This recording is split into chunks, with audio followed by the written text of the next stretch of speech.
Welcome to the Exponential Growth Podcast, where we demystify what it takes to break into tech. My goal is to highlight real-life examples of people with non-traditional backgrounds moving into careers they love, so you can too. Today I'm joined by Jesse Brink. Now, not that long ago, Jesse was teaching math to third graders. Today, Jesse works as a systems infrastructure engineer at LinkedIn. So we're going to dive in and learn about Jesse's story and his transition from teaching to coding at LinkedIn. Jesse, thank you for agreeing to come on and tell your story, and welcome to the show. Thank you for having me, James. I appreciate it. Absolutely. So let's start at the beginning. Where did you grow up? Yeah, so I was born in Maryland. My father was in the Air Force, and I moved to Virginia when I was about 7 years old. I live about 60 miles maybe outside of DC, and so I've pretty much lived in this area ever since. Okay. You're close to me. We talked about that the other day, which is very cool. We'll have to get together at some point. So Absolutely. were you a natural? Were you taking apart computers by the age of 3, or did that come later? Definitely not. Yeah, that definitely was not my thing. I mean, I kind of grew up with technology to some extent, and the internet kind of became a thing, when I was a teenager, maybe like 15, 16. And I took a couple programming classes in high school. There's an old language called Pascal, and so I took that. And then I took a C++ course in my senior year. But I never had any real desire to pursue it beyond that for a long time. Okay. And so yeah, after that, it just kind of went by the wayside and never really thought that much about it until maybe about 3.5 years ago. Okay. And so growing up, were you encouraged by your parents to explore interests? Did you have brothers and sisters? I have a sister. My sister is about 2.5 years younger than me. My parents always did encourage me to explore different interests, but they never really pushed me towards one thing or another. I played a lot of sports growing up. I played football and basketball. The main thing I think my parents cared about was doing well in school, studying, going to college. After that, I think that, they weren't super concerned with what I did, just as long as it was something productive. Sure. Yeah, no, that's good. It sounds like you had support growing up, which was great. Definitely. Yeah, my parents were great. And you touched on high school playing, what was it, football and Yeah, I played football and basketball all growing up. okay. And then, so on to college. At this point, I think I saw that you got a degree in history. Did you know that you wanted to teach, or was history an active decision? How did that go? Yeah, I did not know I wanted to teach. In fact, I mean, honestly, I was kind of going through the motions with college for most of it. I just kind of felt like I was supposed to go to college. I didn't really have a good feel for what I should do or what I wanted to do. Eventually, I started working like at an after school daycare program and, interacting with the kids and working with kids, I thought maybe it'd be cool to teach fifth or sixth grade. And so that was kind of the impetus for pursuing teaching. And I kind of went through the path of teaching in a kind of a roundabout way. I didn't like do the traditional education program that most colleges offer. Like I mentioned, I got a history degree, and then I took some like licensure courses Okay. and tests that the state of Virginia requires, and so kind of backed into it, I guess you would say. Yeah, same. I have the same exact story, but it was an English degree, which is a separate rabbit hole we can go down one day, perhaps. But just like you, I went to college because it was expected of me and it was a natural extension of high school, I guess. Right, But exactly. luckily, that experience doesn't define us, even if I didn't fully appreciate it at the time. So For sure. okay, so I guess you kind of talked about how you backed into teaching, and I pulled up an article from 2016, so that might be jumping ahead a little bit, but I wanted to touch on this and ask you about it. So it looks like you were involved with a project for Donors Choose, and I found a quote that you wrote that I would like to read because I think it lends itself to your eventual ascension into tech. So I'm going to read the quote and then maybe ask you about it. So the quote is, as you can see, the classroom is becoming much more technology oriented, and the students are coming to us with even more knowledge of how to use technology than even students from 5 years ago. Technology is a big part of their life and will be in the future, and I'm so happy to have a way to incorporate more of it into their education. I think if I read the article right, Jesse, and please correct me, it looks like you got a few iPads as a result of this. That's correct. If you want to talk about that.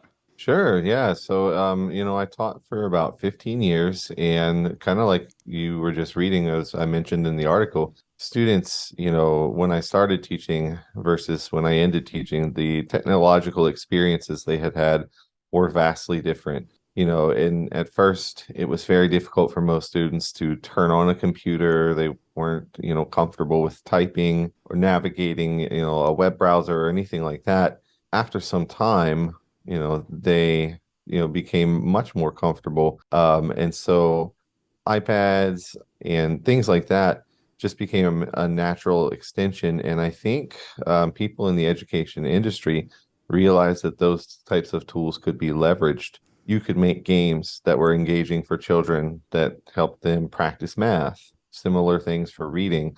There were whole applications where students could read stories or have stories read to them. And then afterwards, there might be like a quiz, that had some type of a game aspect to it. And so integrating those types of things into the curriculum just made a lot of sense because that's kind of where the kids were at and still continues to be, I'm sure. Yeah, And then with music, even in the music classroom, there is a program called Chrome Music Maker.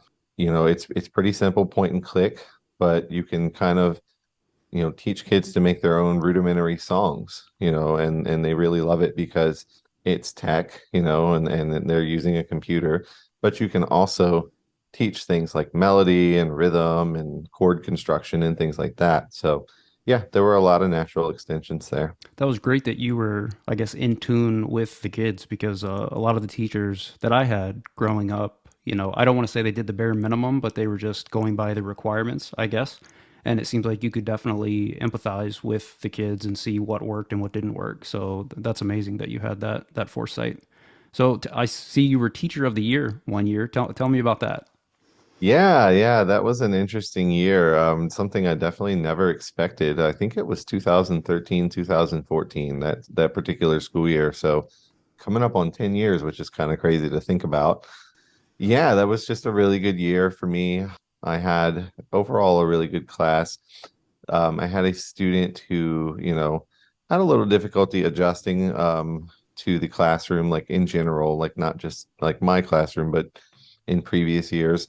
And I was really able to connect well with him, and I think he made a lot of strides that year. I was able to make a lot of progress with him in general.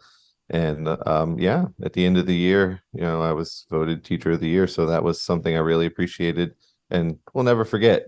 Yeah, no, congratulations for that and good for you. Thank And you. so during this time, was programming ever on the back of your mind as a potential avenue for you? It sounds like you were an avid tech aficionado, so to speak, but what about programming itself? It's funny because like I said, I grew up, I'd say definitely from my teenage years on, using computers, using the internet. All of the programming side of things that I kind of started in high school just kind of went by the wayside. I never really had a thought about it. Honestly, probably thought I wasn't smart enough to do it, and when I started this whole journey, I did not even own a personal computer. I had my work computer, and I had a phone, Yeah. and that was all I thought I needed, and it worked well for my purposes. And yeah, so I definitely, it programming became a thought about 3 or 4 years ago. It kind of happened just by chance. I've always been kind of a person who liked challenges and liked to tackle new things. And so, for example, I play guitar. I've been playing since I was about 12 or 13, so a really long time now. I've always been able to play pretty well, at least I feel like I can. But there came a point where I wanted to challenge myself to play like some of the shreddy, fast stuff that you see and hear sometimes, just to see if I could do it. I had an interest in that kind of thing. And through hours and hours of practice every day, dedication, I was able to achieve that. Similarly, prior to that, I got really into like powerlifting, and when I went to the gym the first time, again, I'd kind of dabbled with weights, when I was a teenager, maybe, early 20s, late teens. but nothing ever very serious. And I remember the first couple times of walking in the gym and deadlifting, and just the bar and two 45-pound plates on each side, and I couldn't walk for a week, Yeah. or it was very, very sore. And I got to the point where, at the end of what I was doing, I was able to deadlift 700 pounds for one rep. So Wow. yeah, I mean, it's just always kind of been a thing where if I find something I'm interested in, excuse me, I can be pretty driven, That's in amazing. terms of accomplishing things. Thinking back to the conversation that I had with Michael in the first interview that I did, he also played an instrument and he also made fitness and working out a core part of his daily routine. So I'm seeing some Interesting. commonalities here. And I would ask you, so I didn't know that about you. That's very cool. Do you still maintain some kind of a regimen today? Yeah, so I mean, I don't lift like I did for sure. I do more cardio these days. Long story short, I had kids, and when you have kids, you're not as free. And so, whereas before I would just leave school and I would go to the gym for a while. My wife worked in a different county, and they got out of school later to start with. So oftentimes I could go to the gym and get home and still beat her home. But once we had kids, it was kind of a thing of where you've got to go pick up the kid, or there's different expectations for sure. I can vouch for that. It's funny how But I definitely priorities. try. Yes, yeah, I definitely try to still exercise. And same thing for guitar, I still play quite often. But kind of piggybacking on that, that kind of led me to programming.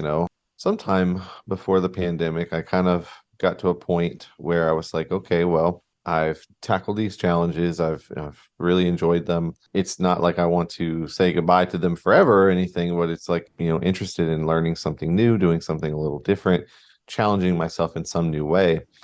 And I kind of thought, what about programming? It had, like I said, it had been something I hadn't picked up in 20 years or close to it. Wow. I didn't know anything about it. I didn't know anyone who knew anything about it. And I just thought, you know what? I'm going to give it a shot. I had no designs on making a career of it or anything like that. Yeah, and I just gave it a shot. I picked up a book and kind of worked through the book for a while. What book was it? Do you remember? Oh gosh. Um, Or maybe the language? it was Python for sure. Okay. That was where I got my start, and that's kind of where I focused for probably a year plus. I don't remember the name of the book or the author, unfortunately. It was pretty good. I definitely kind of found myself at some point copying the code because certain things didn't make sense, and I felt like that wasn't the right way to go, and I felt like I kind of needed to find some other avenues to pursue to figure this out more rather than just copy slash memorize the code. I think it got into classes, and I was like 4 weeks into programming and I didn't understand what self was and how it related to anything, Yeah. it just didn't make any sense. Yeah. So, I think a lot of people that take on programming echo your sentiment. I did as well, where I didn't think I was smart enough. And I know I struggled to retain things at the beginning. It sounds like maybe you did too. What did you kind of touched on it, but what were the feelings you were experiencing at that point? Was it just a hobby? Was it something that you were actively trying to improve? yeah, I would definitely say at first it was definitely just a hobby and also something I was actively trying to improve. I fell in love with it, I guess you could say, pretty quickly. I think it might, almost instantly, maybe 2, 3 weeks in, I was like, wow, this is pretty neat. Wonder where I could take this, what I could do with it. But I definitely still never had any designs on switching careers or anything like that. I thought I'd be with the school system for another 15, 20 years and, the rest is history. But I think I probably stayed with just learning the ins and outs of like Python and the standard library and things like that for probably over a year. And then I built my first project. It was kind of like a command line application where, although for a first project, it ended up being kind of complex. It was a thing where it would flash a note card, but it was like a musical staff, like the treble clef, Okay. and it would show you a note. And let's just say that note was C, and it would give you like 5 seconds, and you would have to find that note on your guitar Mhm. and play it. and the microphone would pick it up and it would tell you if you were correct or not. Wow. Yeah, so I mean, it ended up being kind of it blew my mind, I guess you could say.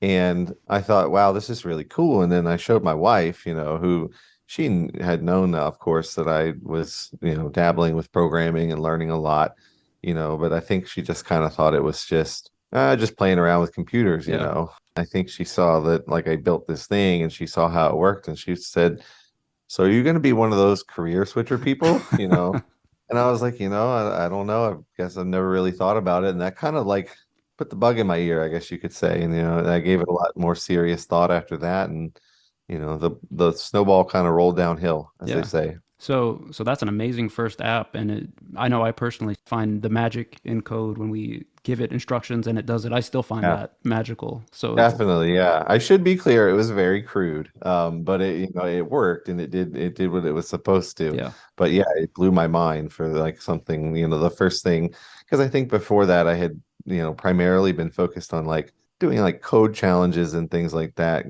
I wouldn't say quite like leak code, but similar, yeah. solving certain problems and things. Okay. How long after this did you create that scheduling app that I think you mentioned to me for your school? Oh yeah, yeah, that was quite a while later. I had like I said, I stayed focused on Python for probably about a year and a half, going pretty deep into the language itself. And then I thought maybe it'd be a good idea to learn some things on the front end, the web browser side of things. And so I learned JavaScript. Shortly after that, enrolled in Springboard, which is the boot camp that both you and I did, completed Springboard, and then I don't think anybody at my school really knew I was into programming because, like, how do you bring that up? It's like, hey, I code. Like, that's kind Right. of a weird, thing to tell people. It just, I just lived my life. We interacted. But then, of course, when I was leaving, I had to tell people why I was leaving or Yeah. what I was doing. And one of my coworkers said, what would be cool is if we had an app for our afternoon curbside program. And just to kind of explain it a little bit, the way it used to run, somebody would stand out in the parking lot with like a pen and paper. And it was like a key value system to where every car had a number and that number was matched to like a student. Sure. And so the person would write down the numbers in a big line, and then they would literally run inside into the cafeteria to the person with a microphone, who would then take that list of numbers and then look inside of a book and then like find the number, call the kid's name. They would line up, go to the next number, do the same thing, et cetera, et cetera. So I built a system that runs with WebSockets so that it happens in real time. The person is able to stand out in the parking lot. They type in a number, or they can start typing a name. So, like if they type in JAM, it would come up with James. They're able to click on the name and it will auto populate. And basically, it allows them to cut out that whole friction of having to look up names and numbers, having to write things down and run it inside. And so, what happens is the person types in 34, it pops up on the screen inside, whoever number 34 is. And when they're finished, when that kid has left, they just click an X and it disappears. So it kind of works like a big queue, which is kind of what Yeah. the whole thing is anyway. It's a big first in, first out kind of a system. Yeah, but they use it every day and it's been really successful. So That's it amazing. was I guess you could say it was like my parting gift, Yeah. in a way. I felt good about being able to leave them with that. Yeah, no, you saw a problem and you fixed it through programming, which is amazing. I'm hearing again, it wasn't like you said, it wasn't just doing toy problems on leak code. You were actually building projects that solved an issue or a problem for you. Yeah, that definitely was something that I was proud of and happy to be able to do. Yeah. You know, I think if I had stayed there, I probably would have looked for other problems I could solve. Yeah. Obviously, I'm happy with where I am and I feel like I've landed in a good place. I definitely enjoy that aspect of programming. Yeah. I can appreciate that as well. I did a similar thing with the fleet management that I did. I was trying to make the equivalent of that scheduling app to track the fleet, but like you, I Yep. wouldn't change the past for Yeah, anything. So for sure. So you mentioned Springboard, you kind of glossed over it, and just to back up a little bit, you completed Springboard while you were still teaching? Yeah, yeah. So I started at the very end. of a school year. It was like the end of May. I think I was technically in the June cohort. Like Okay. they let me start like a week early, so I kind of got started. I had already had probably almost 2 years of experience with programming and building certain applications. So I definitely wasn't starting from scratch. And that allowed me to move really fast because being a teacher in the summer, you've got time, Yeah.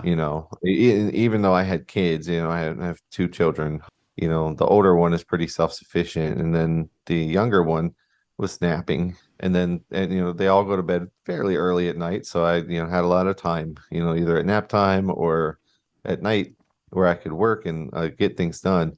So I was able to move through the curriculum pretty quickly over the summer. Things definitely slowed down a little bit once school started back up, just because, by the nature of things, you just don't have as much time. Yeah.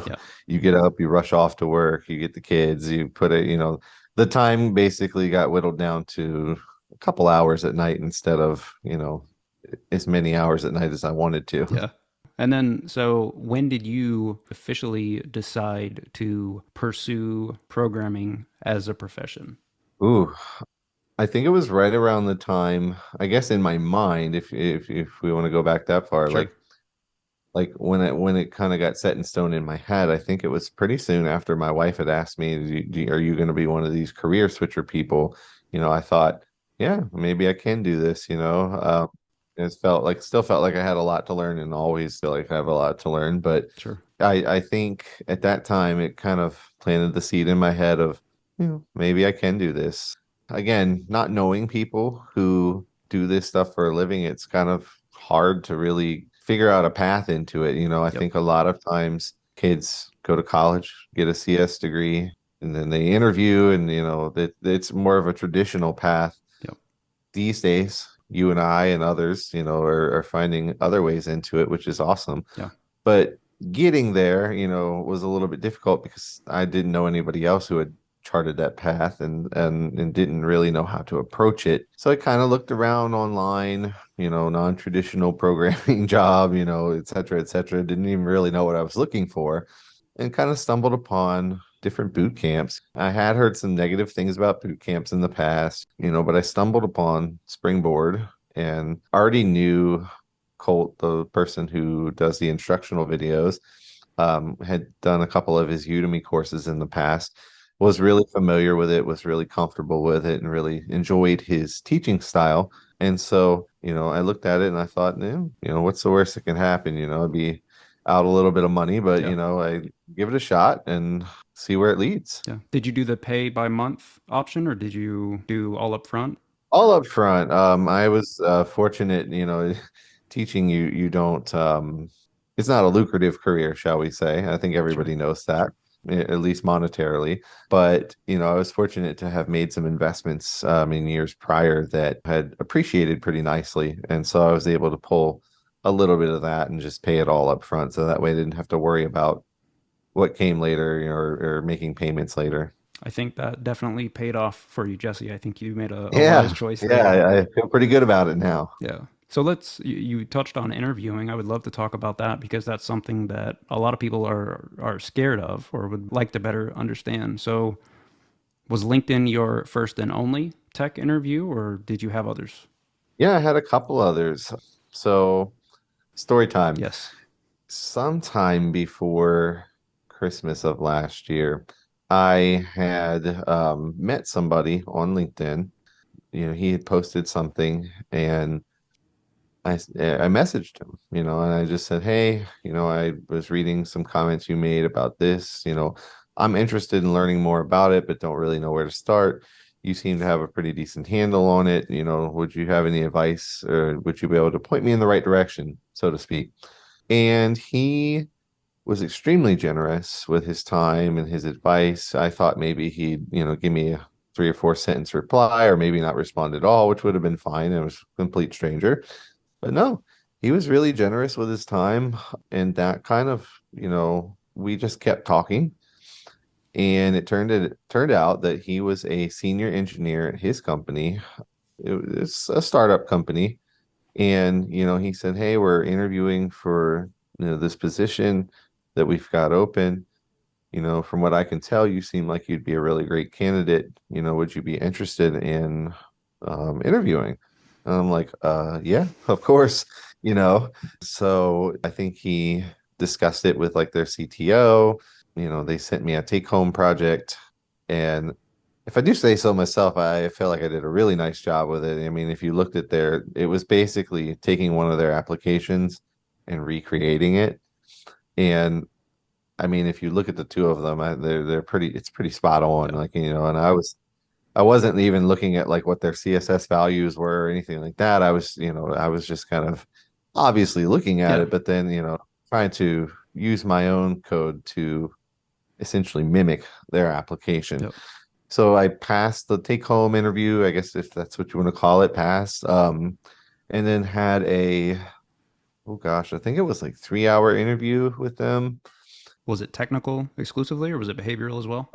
Most of it was Okay. behavioral. There was a small technical part towards the end. And long story short, I didn't get that job.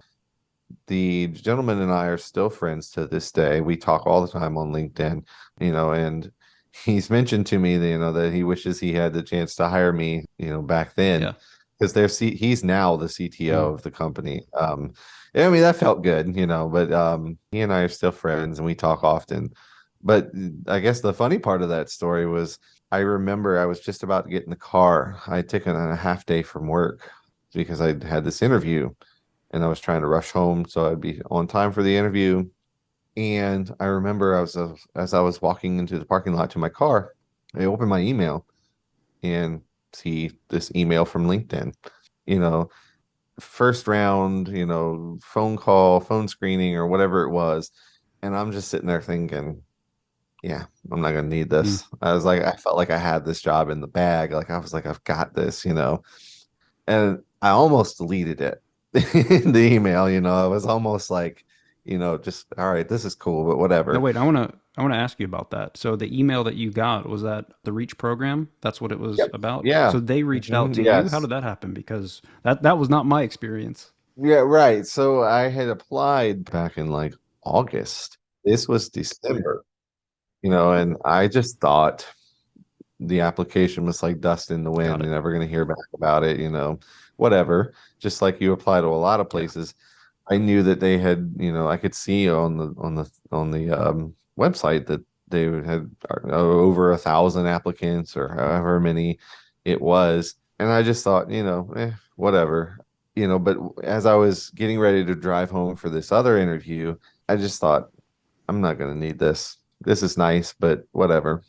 Like I said, I almost deleted it, but I thought, let me just keep it just in case. Just You in never case. know. You never know what it could be. And yeah, drove home, did the interview, felt really good about it, felt really good about the whole process. Found out a few days later that I wasn't getting a job. That was a bummer. Yeah.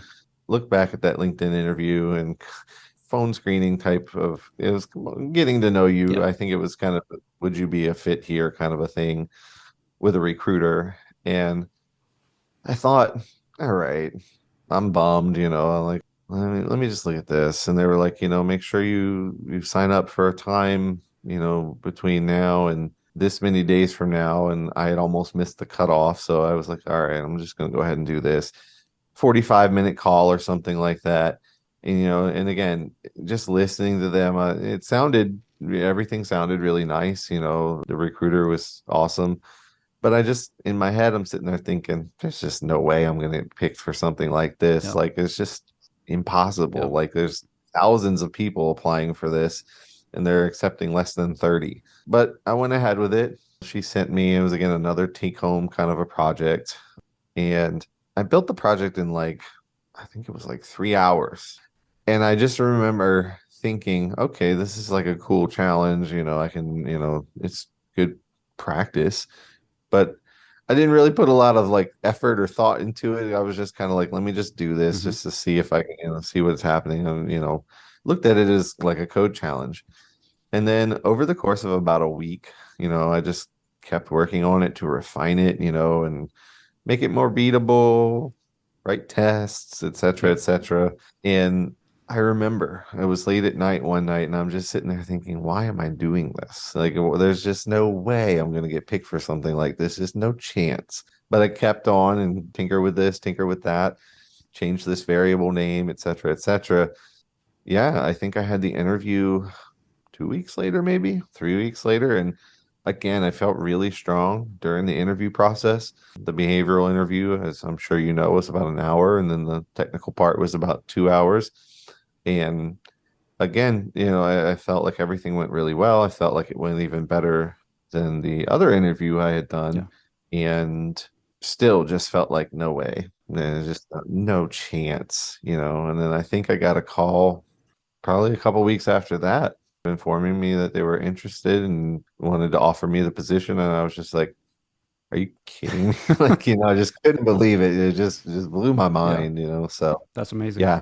But funny how that works, you Yeah. know? I heard a few things there, Jesse. Even with the first interview that you mentioned, you put yourself out there and you weren't necessarily, expecting a response from the guy. And look what came from that. Yeah. And then same with LinkedIn. You didn't think you had a shot, but you stuck with it and look at you now. So Yeah, yeah. let's fast forward to that. So now you're a LinkedIn apprentice. What has that been like for you relative to the teaching profession? Oh my gosh, it's very different. As you can imagine, I mean, teaching was a very cut and dry schedule. Teaching involved waking up and trying to make sure your kids get out the door and that you get them to daycare and that everything is ready. And then jumping into the classroom and teaching kids of different ages in the music classroom. They range from 4 or 5 all the way up to 12. So but everything was very regimented and routine, whereas now I kind of, I'm very busy, got a lot to do, but it's a little bit of a like less frantic pace than the classroom Yeah. was.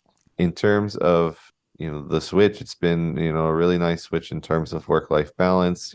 I'm learning a ton, getting to do a ton.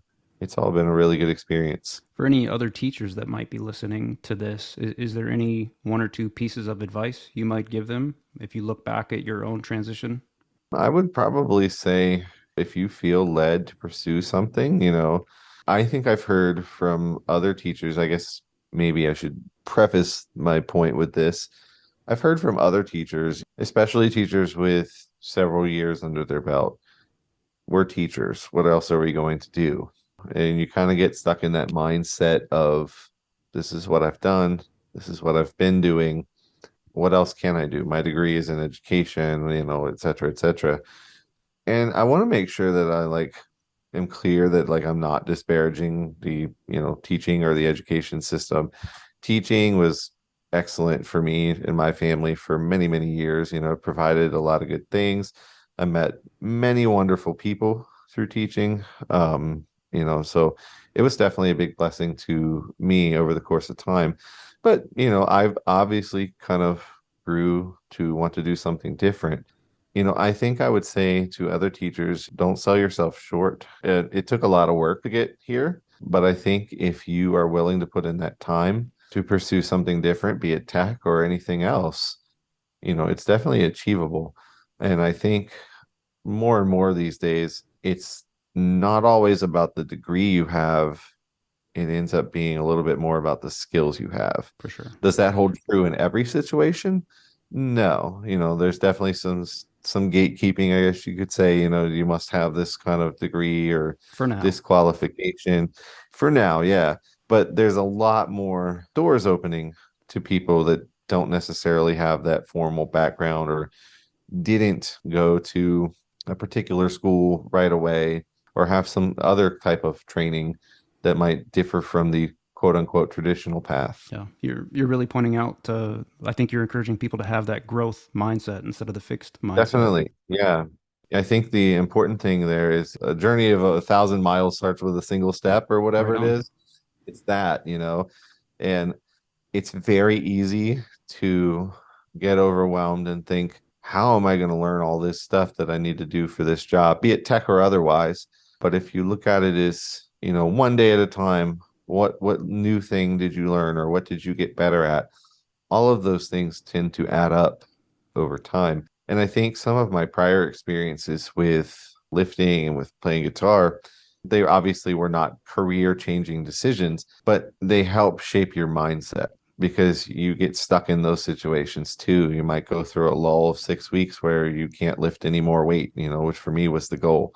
Or maybe your picking speed, isn't increasing like you wanted it to, and you just get kind of stuck in those situations. And what do you do to kind of further yourself? And so I think in a career switching situation, there's definitely times where it's going to be like that too. You might be stuck, or you might hit a point where you're like, is this right for me? Yeah. Can I do this? Yep. Is this what I should be doing? And you keep pushing, you'll surprise yourself more often than not. Yeah, like you mentioned, getting through those times, I think proves to yourself that you can do it one small step at a time, and those accrue over time. And Carol Dweck has a great book on mindset. I'll put that in the show notes for anyone interested. I recommend that book highly. All right, now, Jesse, I would like to better understand your psychology. So I have a few random questions here that I think will I better. don't even know if I understand my psychology, but let's give it a We're shot. going to try. All right, tell me about your morning routine. What does that look like? Oh my goodness. Yeah. So used to be, like I said, kind of get up and get everybody ready and out the door and rush, rush, rush, go to school. Now, I wake up a little after 7 probably, and my wife and my daughter are typically gone for school at that point. And then I get up and get my son, get him ready, get him fed, play with him for a little while. And then I live in a neighborhood, and we are fortunate to have neighbors, across from us and beside us, and that all have kids around the same age. And so we're all pretty friendly. And so his sitter is our neighbor right across the street. I just walk him over there about 8 o'clock. And then I have a dog. She's crazy. So taking her for a little walk after I drop him off is a good little diversion for her. Kind of helps to put her mind at ease a little bit. And then after that, I typically start my day. I get a cup of coffee, and I open my computer, I check emails, I check Slack, or if I've got some project I'm working on, I get started there, whatever it might be. The tasks kind of vary from time to time, I, but I know I see you on Slack early in the morning, so I think you're still having fun with that. yeah, yeah. All right, next question. If you woke up with unlimited money, what do you think you would do every day?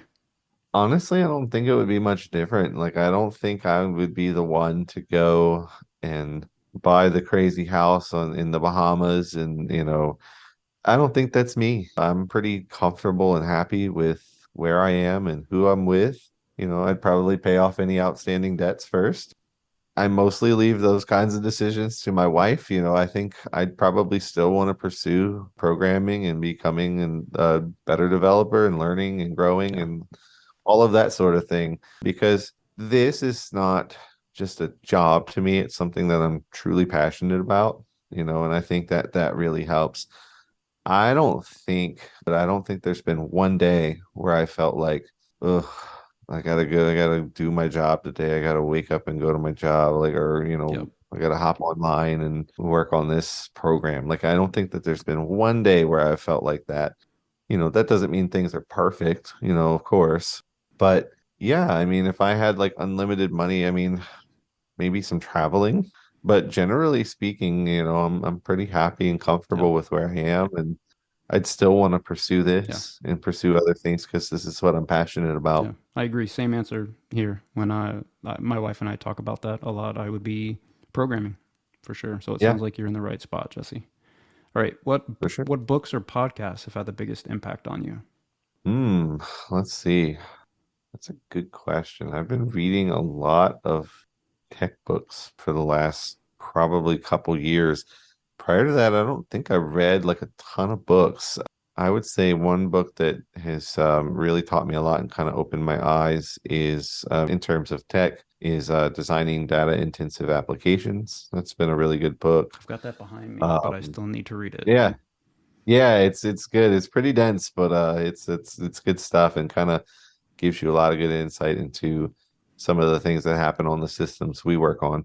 Another book, again, tech related kind of book, Fluent Python, kind of goes deeper beyond surface level Python into some of the nuts and bolts of the language and different language features that you might not otherwise be exposed to. And I guess, again, a lot of the podcasts I like are like more tech related. Okay. Talk Python to me. I like Lex Friedman's podcast. That's pretty Mm. decent. Although, I mean, a lot of times those are pretty long and I don't always get to listen to the whole thing. 2X. I don't know if you listen on 2X, but sometimes That's a two and good a idea. half. That's a life Yeah. hack right there. Yeah. And then there's a gentleman named Hussein Nasser who does a lot of like network related stuff, Okay. TCP, three-way handshake, TLS, things like that. Things that are pretty relevant to the work we do, on my team. And so, I learn a lot from those as well. Okay. But yeah, definitely kind of feel like I'm always in a state of learning. Yeah. I don't know how relatable those kinds of things are to the average Yeah. person. It works for you. Yeah, it works for Yeah. me. That's all Exactly. that matters. All right. Tell me For sure. tell me about the two or three most influential people in your life and how they impacted you. Oh, gosh. I would say my parents first. I think that's probably a no-brainer. I mean, working with kids for years and years, I've seen situations where, unfortunately, kids come from broken homes and the effect it has on them. I was fortunate enough that growing up, we didn't have a lot, but we had each other. My parents, there was a lot of love.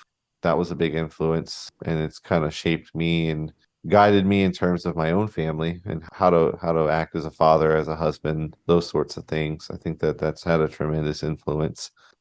I'd say my wife, Good answer. she's been a huge guiding force. I still say, in my head, I'm like a 12-year-old, and she's like kind of herding the cats, so to speak, like, but she's kind of, guided me along the way. Like I said, she was the impetus toward, for this job, she was the one that kind of pushed me towards it when I wasn't sure about pulling the trigger and accepting this offer.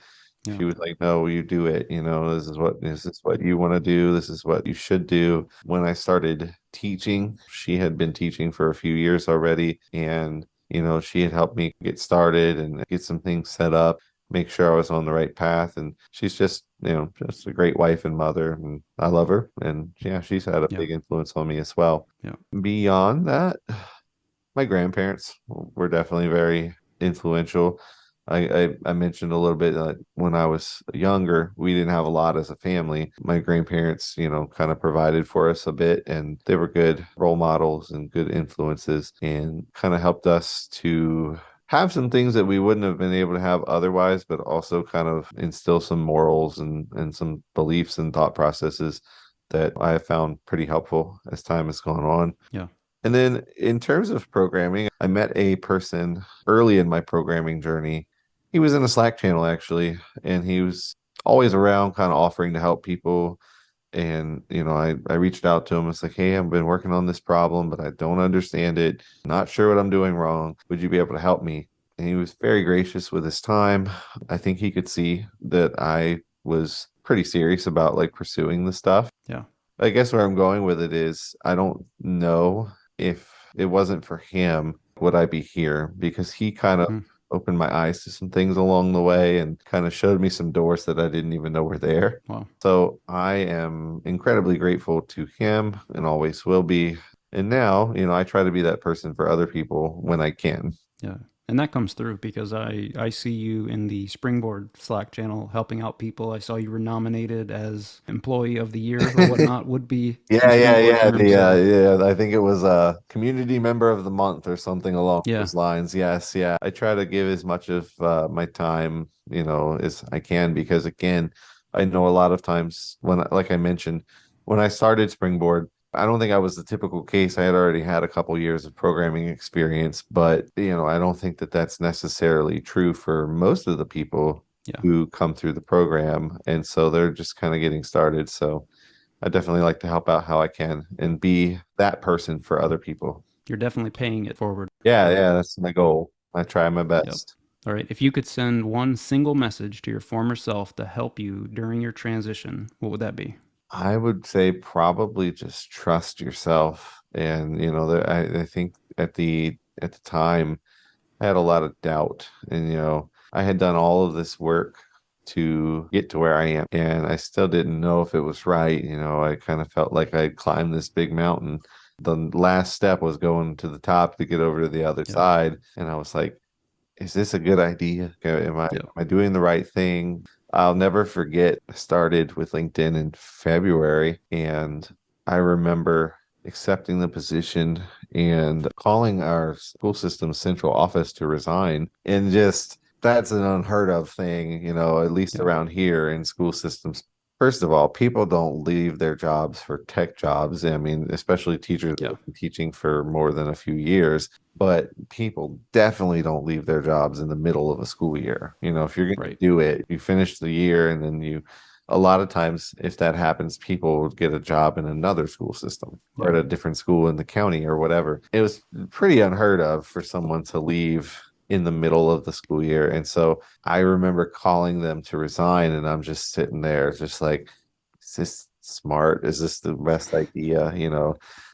And I just remember getting off the phone feeling like I was going to throw up. Like it just was Yep. just awful. Like I was so excited, of course, about what was to come, but not a fun moment. Even on my last day, as the end of the day was approaching, it just felt so strange, to Yeah. kind of know this was the end. And Yeah. it was what I had known for, I had a lot of gripes with teaching after some time, there were things about it that I was just ready to move on from, but at the same time, Yeah. it was comfortable, is what Yep. I knew. And so I guess I just didn't trust myself enough at first to know, is this smart? Like, is this the right idea? Even though I had put all this time and work, even money, into doing what we do now. So Yeah. yeah, Trust yourself. believe in yourself, trust in yourself. Beautifully said. So what's next for you? Are you working your way up the software engineering ladder? Yeah, I think so. I feel pretty good about where I'm at. I feel like I've been making some pretty good progress, and yeah, we'll kind of see what happens. I've got a really great team. The people I work with are amazing. I can't say enough about them, both in terms of what they know, but also Yeah.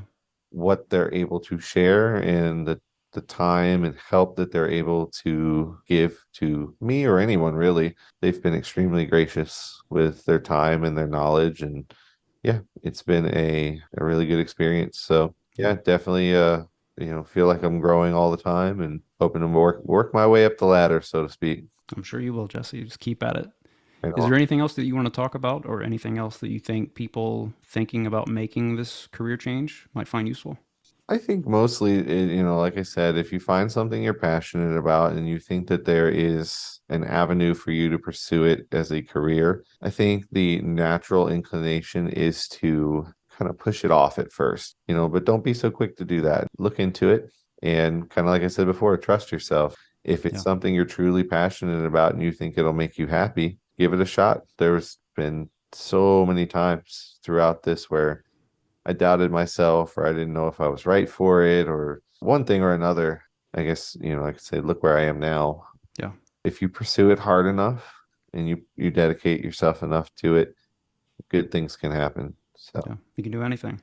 exactly. Yeah. And it's really blown my mind just to think about where I was. And again, that not like it was a bad place. Again, the teaching is a great thing. There's a lot of good people who teach, but I would say definitely happier where I am now.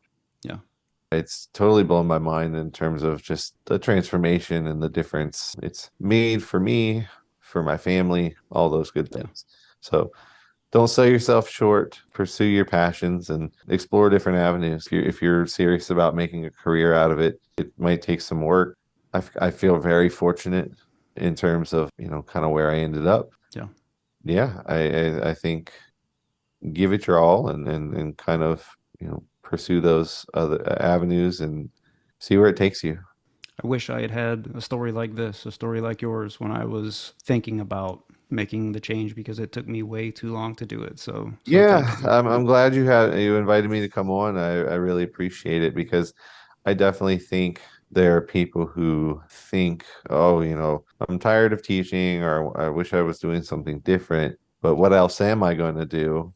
Or they might be scared, which is understandable. And it doesn't have to be just teaching. I'm sure there are other professions where people are in and they kind of feel stuck. Yeah. Hopefully, this, will give those people a chance to look and be like, hey, that guy who's nobody special, he did it. I can do it too.